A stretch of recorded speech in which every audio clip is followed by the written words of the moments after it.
Hello, hello, hello. I would like to welcome you all to the GD Network, where we will be breaking down certain videos. One of my favorites, honestly. My wife and I partake every Wednesday in Pop the Balloon. So I figured this might be a good place to start. Just seeing how, I'm 54. I'll put that up front and be transparent. I'm 54 years old and I am married. So I'm not in the dating scene and I am not younger. Or as young as most of these contestants, but just a little bit of an analysis as to what I see. Sometimes, quite frankly, what we see, we'll talk back and forth on things. And in this episode, this young lady, um, I think I'll just say it like this: a lot of men want a feminine woman. Now we can get into the debate of, and I'm open to it. That's really what this channel is all about. So I'm really praying that you all get into the comment section and actually let's dialogue and let's talk. This will probably lead into future times where we may do lives and do live interactions, but I'm just genuinely wanting to interact from the male and the female perspective, especially when it comes to love and relationships, because I think love is a beautiful thing. I think marriage is a beautiful thing, and I think stability within that relationship is necessary. I'm a God-fearing man, so I believe that God being the center of our relationship should matter. But that being said, I also know that that's not what everyone partakes in. So therefore, I'm at least trying to say, let's try to understand each other, right? So this young lady here, she just made a couple of comments throughout the episode that were a little firmer, probably, than the average man would like. Men like to think as their women. Again, I'm 54, sugar and spice and everything nice. That's what we're looking for. We just want you to be sweet. It doesn't mean you can't have, be a boss, as they say. It doesn't mean you can't be successful in business. It doesn't say you can't be a career woman. But when it comes to our relationships between each other, we would love to have a sweet and loving and caring and submissive and cute and cuddly woman to lay on and talk to and play footsies with and whatever else. You know what I mean? Like a man out in the world wants to come home and be his softest at home. So we're not want to be out in the world with all the attacks that come about in the world and then come home and have to fight for your love. It's not what we're looking for. But I'm just going to play this clip and then we can go from there. You do now have to pop another balloon.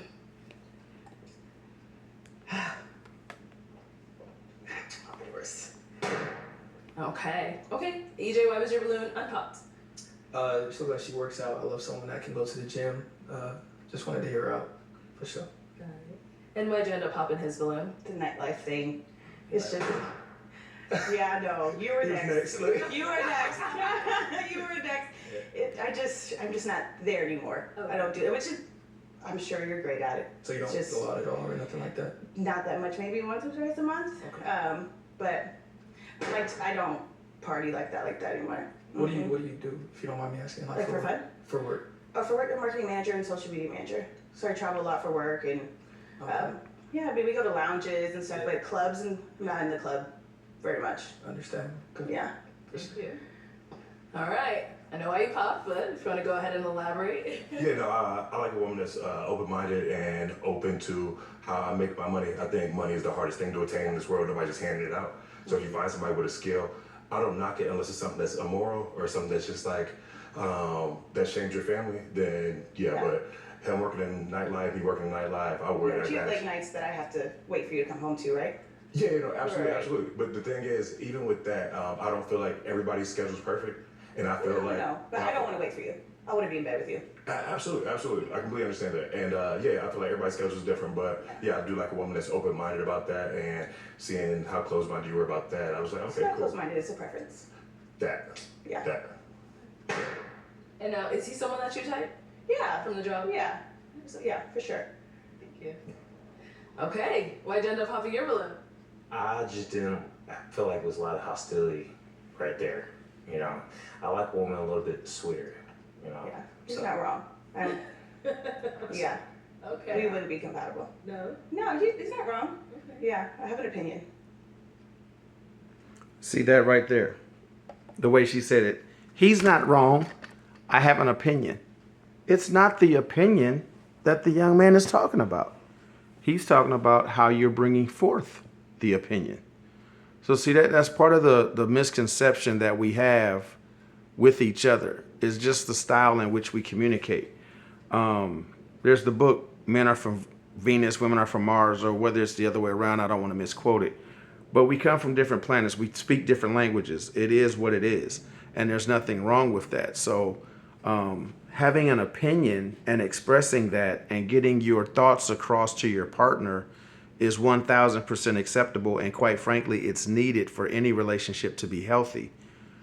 But to come across a little condescending, a little rude, I mean, no man wants that. And you heard the man distinctly say, I want someone sweeter. And she took pride in him saying that she wasn't sweet. She's like, oh, he's right. He's right. He's not wrong. He's not wrong. I'm as if to say, I'm not sweet. I'm opinionated. Well, you can be opinionated and sweet. And I think that's the part that some women eliminate from the scenario, is that I don't have to be sweet. I just have to be opinionated. You're going to hear, I am woman, hear me roar. And it's unfortunate because there's a balance. There's a balance to it. Just like women can say they want a man who leads, but then they say, but they don't want him to be controlling. Well, for some men, they feel like leading is controlling. And the way I had to tell my son before is that, no, the only people who want control are those who don't have it. Meaning, a real man that has control realizes that the control is equated to responsibility.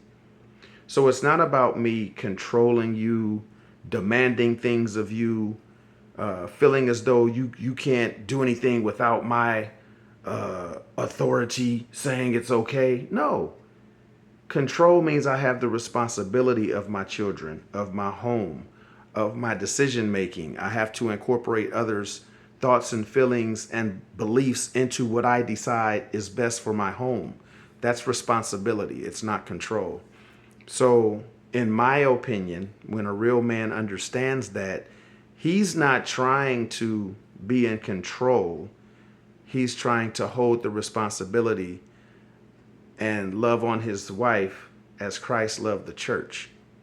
That's what he's trying to do. So he doesn't want to have to fight the one he's trying to protect, if that makes sense. But I want you all to get down in the comment section and tell me what you think about that. And we'll talk about it. But this is GD Network signing off.